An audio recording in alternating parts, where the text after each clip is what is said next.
जय श्री राम दोस्तों, आपके अपने चैनल देवलोक स्टोरीज में आप सबका स्वागत है। आज हम आपके लिए कुंभकर्ण की कहानी लेकर आए हैं। कुंभकर्ण को तो सब जानते हैं, रावण के छोटे भाई। रामायण के हर किरदार की तरह कुंभकर्ण की कहानी भी काफी रोचक और मजेदार है। कुंभकर्ण अपनी भूख और निद्रा के लिए काफी प्रसिद्ध था, क्योंकि राक्षस कुल का होने के बावजूद वह 6 महीने सोता था और 6 महीने जागता था।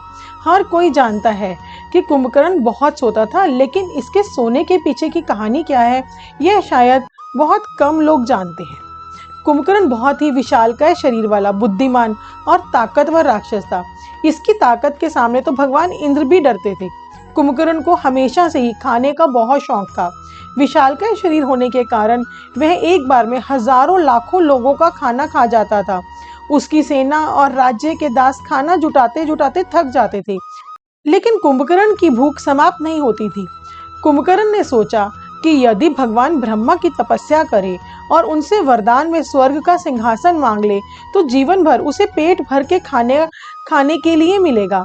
यह सोच कुंभकर्ण और उसके दोनों भाई रावण और विभीषण भी उसके साथ तपस्या करना शुरू कर देते हैं। भगवान ब्रह्मा का नाम जपते हुए लंबे समय तक वो तपस्या करते रहते हैं।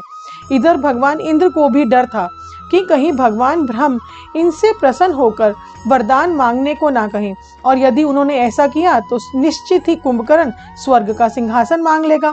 यह डर उन्हें सता रहा था। इसी चिंता को लेकर भगवान इंद्र मां सरस्वती के पास जाते हैं और अपनी सारी चिंता व्यक्त करते हैं। इधर भगवान ब्रह्म कुंभकर्ण के तपस्या से प्रसन्न हो चुके थे और फिर वे उन तीनों को दर्शन देते हैं। भगवान ब्रह्मा कुंभकर्ण को मनचाहा वरदान पाने के लिए कहते हैं।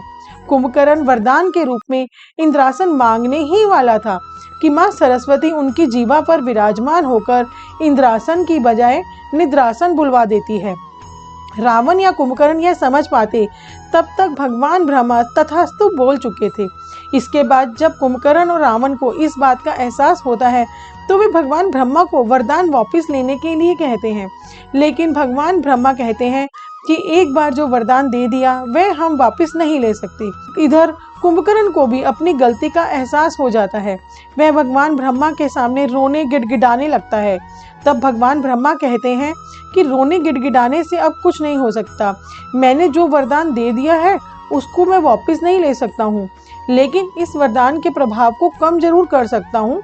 इसीलिए निद्रा में रहने की बजाय अब तुम 6 महीने जागोगे और 6 महीने निद्रा में सोओगे। जिसके बाद से कुंभकर्ण 6 महीने तक निद्रा में रहता था और फिर 6 महीने जागने के बाद पेट भरकर खाना खाता था। जब रावण की सेना भगवान राम की सेना के सामने हार चुकी थी, तब रावण ने अपने भाई कुंभकर्ण की मदद लेनी चाहिए, लेकिन उस समय कुंभकर्ण अपने निद्रा अवस्था में था और इतने विशालकाय भाई को गहरी नींद से उठाना बहुत ही मुश्किल काम था। फिर भी उसने अपनी सभी सेनाओं को कुंभकर्ण को उठाने के लिए भेजा। इधर रावण की लाखों सेना भाला, तलवार और सीढ़ी लेकर कुंभकर्ण को जगाने चल पड़ती है। उधर कुंभकर्ण गहरी नींद में सोया हुआ था। सभी सेना उसे जगाने की बहुत कोशिश करती है। कुछ लोग सीढ़ी के जरिए उसके पेट पर चढ़कर उछल उछल कर उसे जगाने की कोशिश करते हैं, तो कोई नीचे उसके शरीर पर भाले का वार करके उसे उठाने की कोशिश करते हैं। लाख कोशिश करने के बाद भी जब कुंभकर्ण नहीं उठा, तब सेनाओं के मन में ख्याल आया कि क्यों ना इसे स्वादिष्ट भोजन परोसा जाए, क्योंकि कुंभकर्ण खाने का बहुत शौकीन था और शायद भोजन की सुगंध से उठ जाए। ठीक यही हुआ। सभी सेनाओं ने विशाल मात्रा में विभिन्न प्रकार के स्वादिष्ट भोजन को जुटाया। भोजन की स्वादिष्ट सुगंध जब कुंभकर्ण के नाक में गई तो वह अपने आप उठ गया। भर पेट खाना खाने के बाद अंत में कुंभकर्ण अपने भाई रावण के पास जाता है, और जहां रावण उसे राम से युद्ध से लड़ने के लिए कहते हैं। कुंभकर्ण राक्षस होने के साथ साथ बहुत बुद्धिमान भी था। उसे पता था कि भगवान राम के सामने जीत पाना मुश्किल है, लेकिन वह अपने भाई रावण से बहुत प्रेम करता था और उनकी आज्ञा का निरादर नहीं करना चाहता था। इसीलिए वह भगवान राम से युद्ध लड़ने के लिए चला जाता है।